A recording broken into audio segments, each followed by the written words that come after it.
Huwag mag-alala, tiyak na hindi ito magkakaroon ng alikabok. Wow, ang laki ng bagay na ito, ang daming regalo, buksan na natin. Alam ko, may isang little bell na ganun din sa meet and greet.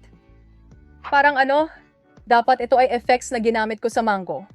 Para kay Clever Sister. Tulad ng araw na puno ng lakas, tulad ng buwan na puno ng liwanag, tulad ng mga bituin na puno ng pag-asa, punong-puno ng pagmamahal para sa iyo.